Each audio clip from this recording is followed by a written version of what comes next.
Hello students, आज का फिर आपका ऑनलाइन एजुकेशन की कक्षा में आपके माइक्रो इकोनॉमिक्स चैप्टर नंबर 4 राष्ट्रीय आय तनाव से संबंधित समुच्चय में आपका स्वागत है। और ये इस अध्याय को करने से पहले मैं आपको थोड़ा सा निर्देश देना चाहूंगा कि बच्चों, चौथा और पांचवा पाठ है वो दोनों आपस में एक दूसरे से रिलेटेड है। पांचवें पाठ को समझने के लिए चौथे पाठ का अध्ययन करना बहुत जरूरी है। यदि आपको पाठ नंबर 5 को अधिक अच्छे से समझना है तो 4 को भी समझना होगा, क्योंकि जो 4 में है उससे संबंधित सारी धारणाएं चैप्टर नंबर 4 में है। तो उन धारणाओं को आप समझेंगे तभी आपको 5वां चैप्टर है, इसलिए आपको विशेष करके ध्यान देना है। तो हम चलते हैं आज के अध्याय पर। तो सबसे पहले राष्ट्रीय आय से संबंधित समुच्चय। राष्ट्रीय आय के विषय में समझने के लिए कुछ मूल धारणाओं की जानकारी आवश्यक है। छात्रों से अनुरोध है कि इन धारणाओं के अध्ययन से बिल्कुल भी न चूकें, अन्यथा राष्ट्रीय आय का विषय आपके लिए सरल नहीं कठिन हो जाएगा। यदि आपने सही समझ लिया आपके लिए सरल हो जाएगा, वरना कठिन हो जाएगा। इसको समझने सबसे पहले हम समझते हैं देश की घरेलू सीमा। नंबर 1 पे समझते हैं हम।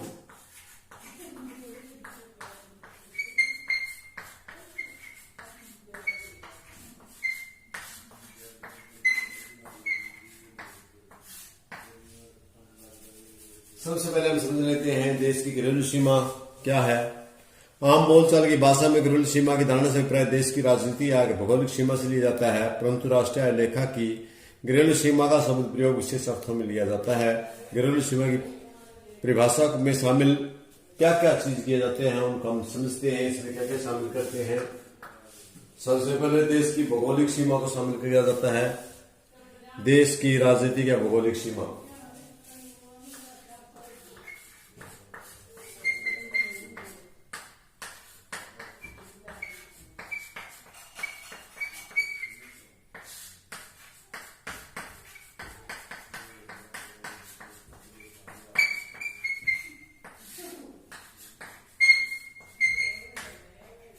और इस सीमा में समुद्र की सीमा भी आप शामिल करेंगे।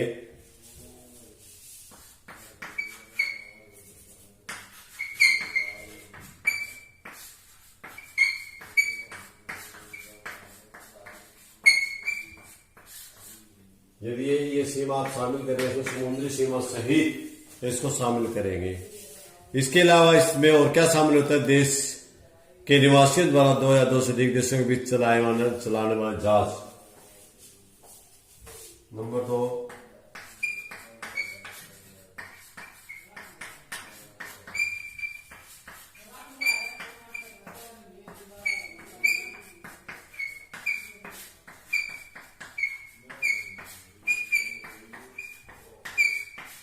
चलाए जाने वाले जलयान,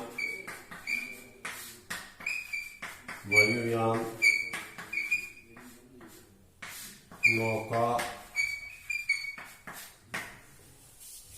जलयान, वायुयान, नौका आदि घरेलू सीमा के ही भाग हैं। नंबर 3, मछली पकड़ने की नौकाएं, तेल और प्राकृतिक गैस यान, तैरते प्लेटफॉर्म जो अंतर्राष्ट्रीय सीमा में यह सीमा देश के निवासियों द्वारा चलाए जाते हैं, जिनमें देश के तेल खोजने का अधिकार है, उसके लिए में भी घरेलू सीमा का ही अंग माना जाता है। भारतीय मछुआरों द्वारा मछली पकड़ने की नौकाओं को हिंद महासागर में अंतर्राष्ट्रीय जलमार्ग में चलाना भारत की घरेलू सीमा का ही अंग है। मछली पकड़ने की नौकाएं। नंबर 3, अंतर्राष्ट्रीय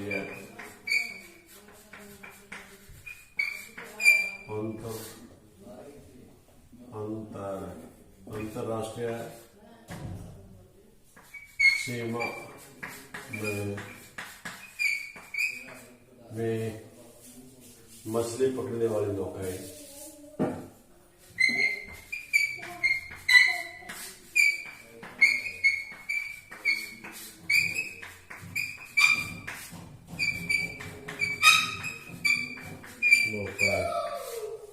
वह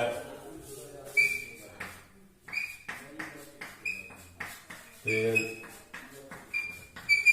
खोजने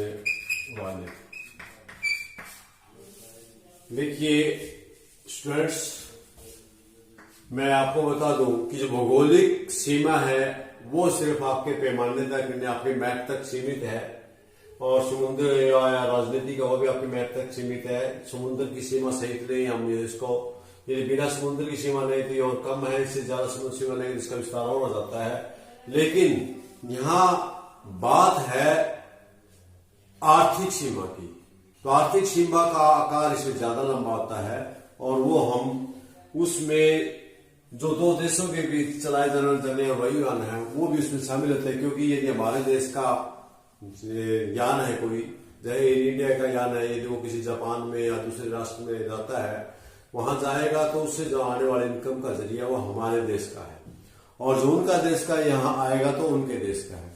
संक्षेप में आप समझ सकते हैं कि यदि पंजाब रोडवेज हरियाणा में आती है और हरियाणा को कवर करती है, हरियाणा में से वो जो धन दौलत लेकर जाएगी, कमाई है, वो पंजाब को ही जाएगी, इसलिए वो पंजाब की इनकम का जरिया माना जाएगा, उसकी पंजाब की सीमा में माना जाएगा। इसी प्रकार यदि हरियाणा रोडवेज कोई बस है वो आपकी पंजाब में जा रही है, तो जो इसका जो प्राप्त होने वाली इनकम है वो पंजाब को नहीं बल्कि हरियाणा को होगी, इसलिए वो हरियाणा रोडवेज की बस है, हरियाणा की सीमा में ही मानी जाएगी। तो कहने का भाव ये है कि जहां तक जो स्टेट का इनकम का सोर्स है जो उसे प्राप्त हो रहा है उसको सीमा के अंतर्गत ही माना जाएगा। इसके अलावा जो 4 नंबर है वो है एक देश में स्थित दूतावास।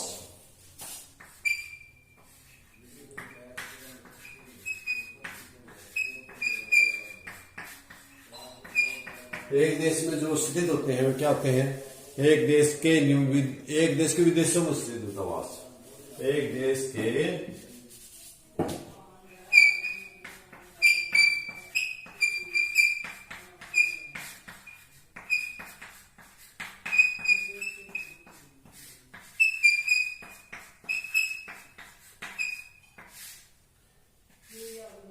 देखिए, जो दूतावास खोले हुए हैं, जो हमारे भारत देश की बात करें और भिन्न भिन्न देशों में हमारे दूतावास खोले हुए हैं, उन दूतावास से जो सोर्स इनकम का सोर्स तो हमारे देश को ही पहुंचेगा। नंबर 4 हम बात कर रहे हैं एक देश के विदेशों में जितने भी स्थित दूतावास है, वाणिज्य दूतावास है, सैनिक प्रतिष्ठान है, वैज्ञानिक स्टेशन है, सूचना प्रसारण कार्यालय है, सहायता एजेंसियां है, कुछ से संस्थाएं, उदाहरण के लिए अमेरिका में भारतीय दूतावास भारत की घरेलू सीमा के अंग है। परंतु भारत में जो अमेरिका का दूतावास है वो भारत की घरेलू सीमा का अंग नहीं है। जिस प्रकार यहाँ एक देश के दूसरे देशों में स्थित है या भारत के विदेशों में भिन्न भिन्न देशों में स्थित है वो भारत के है, इसी प्रकार भारत में जो दूसरे देशों में स्थित है वे भारत के अंग न होकर उसी देश के जिससे वो रिलेटेड है। ये हम कुछ इसमें जो घरेलू सीमा में शामिल करते थे वे हैं। अब हम बात करते हैं देश के सामान्य नागरिक। एक सामान्य नागरिक क्या है?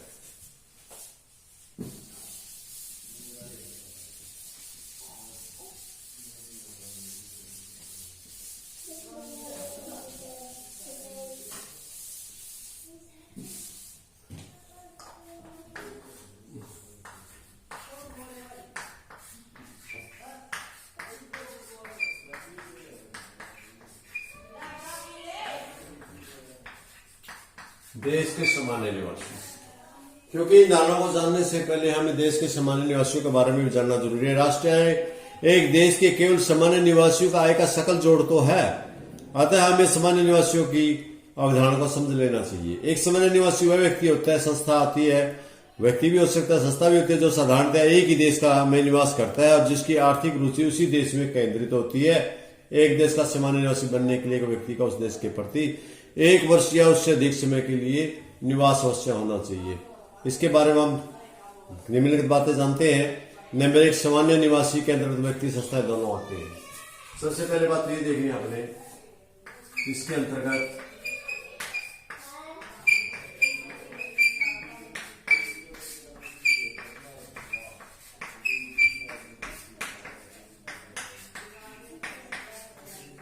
दोनों ही आते हैं। यानी कोई व्यक्ति है उसको हम निवासी कह सकते हैं, यदि कोई संस्था बनाई हुई है उसको भी हम निवासी कहेंगे। यदि भारत की कोई संस्था है और भारत में रह रही है तो हम उसको कहेंगे भारत की निवासी है। यदि कोई व्यक्ति है और भारत में रह रहा है उसको कहेंगे भारत का निवासी है। और निवासी होने के लिए उस देश का कम से कम कंडीशन है कि 1 साल कम से कम उस देश में रहना चाहिए और उसकी आर्थिक रुचि है उसी देश के प्रति होनी चाहिए, तभी हम उसको आर्थिक उस देश का निवासी कह सकते हैं। नंबर 1 तो इसकी ये विशेषता है, खास बात है कि ये इसके अंतर्गत व्यक्ति और संस्था दोनों ही आते हैं। संस्थाएं दोनों आ सकती हैं। और नंबर 2 आपका है इसमें, वो क्या है इसकी विशेषता, वो ये कि जरूरी नहीं कि देश का सामान्य निवासी उस देश का नागरिक भी हो। एक व्यक्ति देश का सामान्य निवासी हो सकता है जबकि वह किसी अन्य देश का नागरिक हो सकता है। उदाहरण के लिए यदि कोई भारतीय 1 वर्ष से अधिक समय में अमेरिका में निवास कर रहा था, उसकी आर्थिक रुचि का केंद्र वही देश है, तो वहां अमेरिका का स्थायी निवासी नहीं है, बल्कि वहां निवासी तो माना जाएगा भले वह भारत का नागरिक बना हुआ है। तो हाँ, इसका मतलब ये क्या हुआ, इसका मतलब यह हुआ का जरूरी नहीं कि कोई देश का निवासी उस देश का नागरिक भी हो, यह आवश्यक नहीं।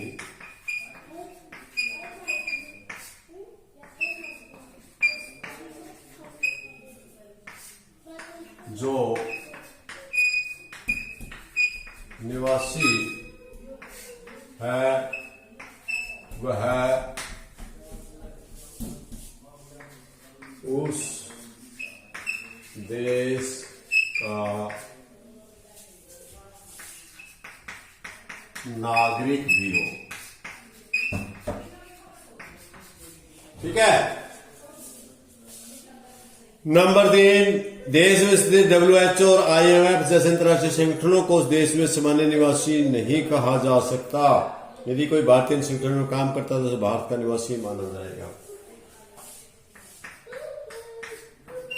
WHO ये एक अंतर्राष्ट्रीय संस्था है, IMF ये भी एक अंतर्राष्ट्रीय संस्था है, WHO वर्ल्ड हेल्थ ऑर्गेनाइजेशन और ये है इंटरनेशनल मनी फंड, ये 2 संस्थाएं हैं।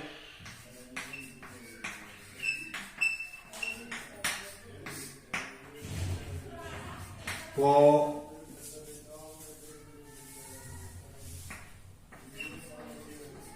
जहां स्थित है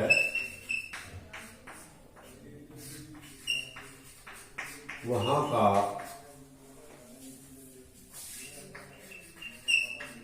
निवासी न मानकर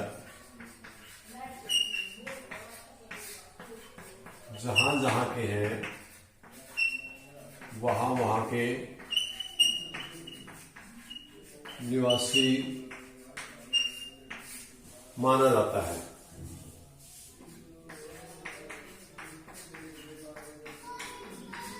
स्टूडेंट्स, जैसे मैंने पहले ही बताया था कि यदि WHO में हमारा भारतीय कोई काम कर रहा है तो अमेरिका में मान लेते हैं कि संस्था अमेरिका में स्थित है और इसमें भारत का आदमी काम करता, तो वो अमेरिका का निवासी न बन करके वह भारत का निवासी माना जाएगा।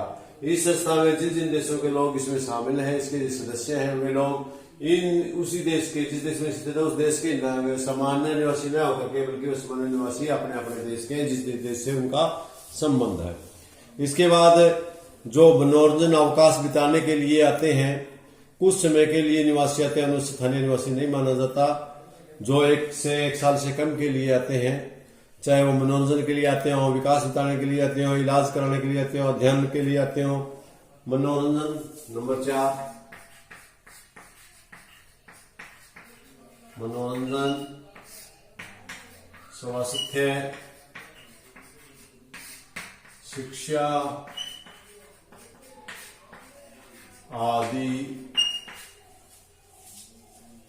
आदि के लिए आए हुए व्यक्तियों को हम शिक्षा आदि व्यक्तियों आदि के लिए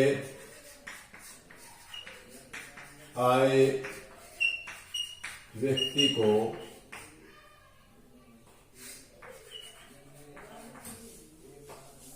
सामान्य निवासी नहीं कहा जाएगा।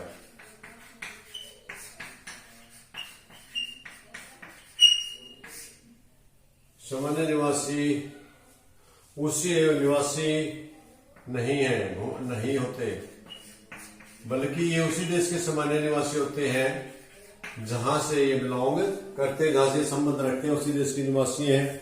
यदि 1 वर्ष से कम के लिए आए हैं, चाहे वे समुद्री जहाजों के कर्मी दल हो, सैनिक हो, व्यावसायिक यात्री, देश के मौसमी श्रमिक हो, ऐसे विदेशी जो गैर उपक्रमों में कर्मचारी होते हैं, उस देश के उन मशीनों की स्थापना के लिए आते हैं, जिन वसीलों को उनके स्वामियों से खरीदा गया। इन सभी व्यक्तियों को उस देश का विदेशी माना जाता है। वे साधारणतया किसी भी देश की घरेलू सीमा के अंदर 1 वर्ष या इससे कम अवधि के लिए ठहरते हैं।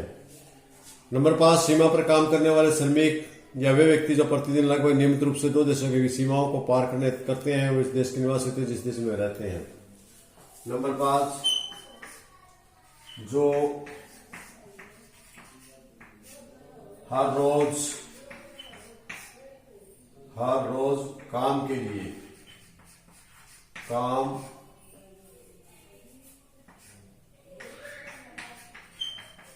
रोजगार के लिए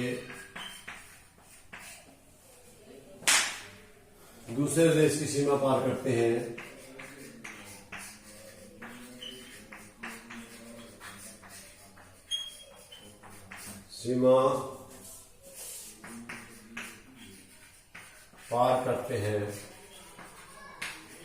उन्हें उसी देश का सामान्य निवासी माना जाता है जहां वे रहते हैं।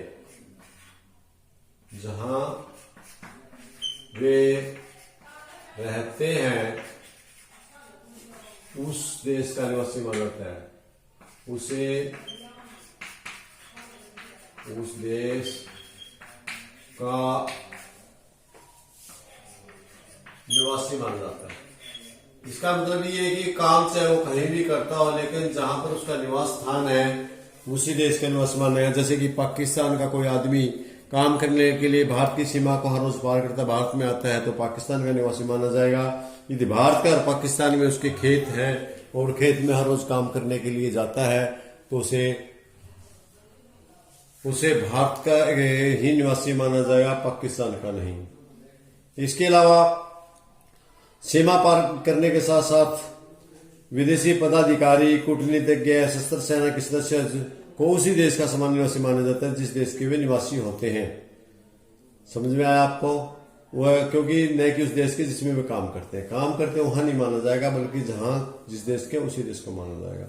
हम संक्षेप में कह सकते हैं कि देश के लिए काम करने वाले और देश में रहने वाले देश के निवासी हैं। जो विदेश में काम करते हैं और जिनकी आर्थिक रुचि विदेशों में है वे हमारे देश के निवासी नहीं हैं। जिसका ठहराव 1 साल से ज्यादा हो चुका है वे विदेशी हैं। जो जिनका ठहराव 1 साल से कम है, किसी घूमने के लिए या किसी अन्य पर्पज के लिए, मनोरंजन के लिए गए हैं तो वे उसी देश के निवासी हैं जहां पर वे रहते हैं। इसके अलावा हम देखते हैं कि सामान्य निवासी और गैर निवासियों के कुछ उदाहरण इनके बारे में बताते हैं आपको। देखिए, भारत में स्थित विदेशी निवास में काम करने वाले भारतीय हैं, इनको हम 2 श्रेणियों में बांट लेते हैं।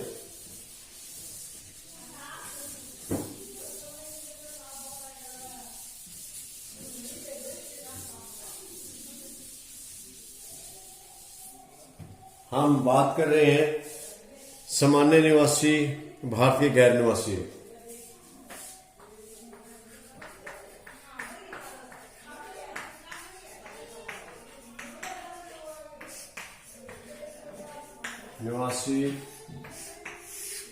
और दूसरा हम ले लेते हैं भारत के गैर निवासी।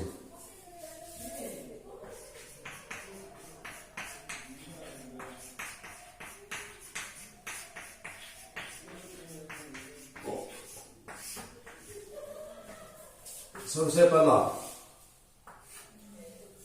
पहला पॉइंट है भारत में स्थित विदेशी दूतावास में काम करने वाले भारतीय। भारत में स्थित, भारत में है बड़े हुए, भारत में स्थित है, भारत में बड़े हुए में काम करने वाले भारतीय नागरिक, इनको हम भारत के सामान्य निवासी मानेंगे। और भारत में स्थित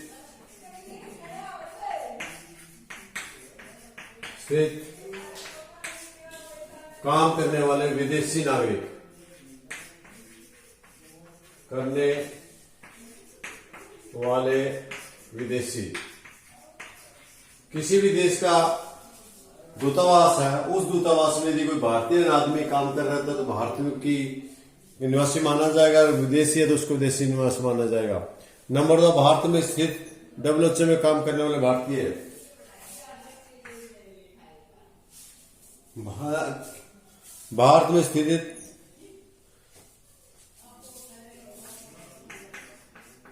में स्थित WHO में काम करने वाले भारतीय। भारतीय शब्द लगा, मैंने लगा रखे भारतीय। और यहां पर भारत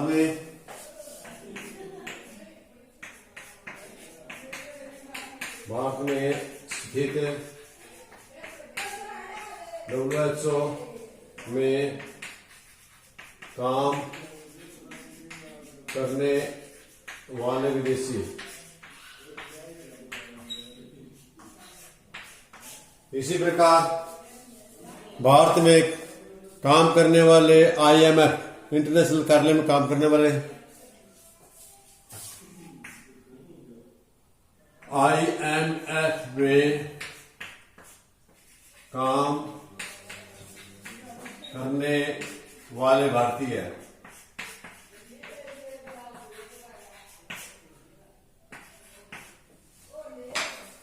IMF में काम करने वाले बाहर के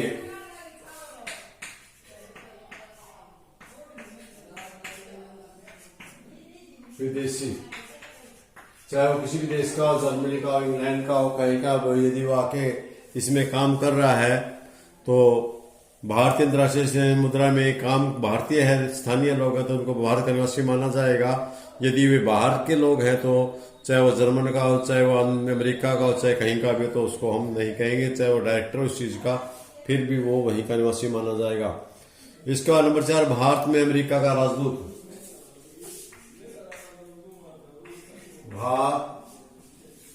अमेरिका में भारत का राजदूत,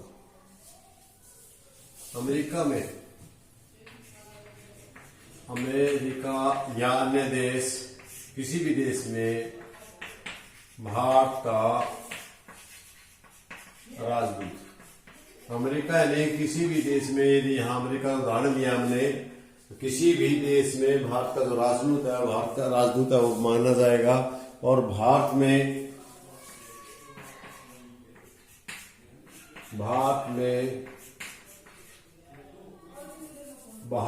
बाहर का विदेशी राजदूत, चाहे वो किसी भी देश का हो, उसको। इसके अलावा भारत में 1 वर्ष से अधिक अवधि के लिए रह रहे विदेशी नागरिक,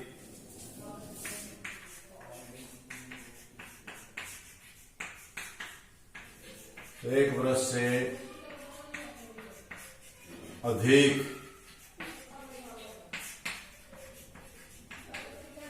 अवधि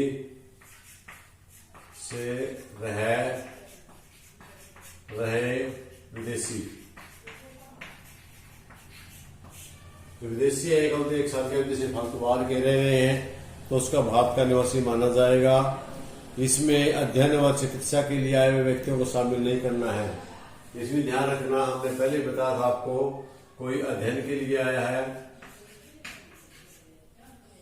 या स्वास्थ्य के लिए आया, स्वास्थ्य चिकित्सा के लिए,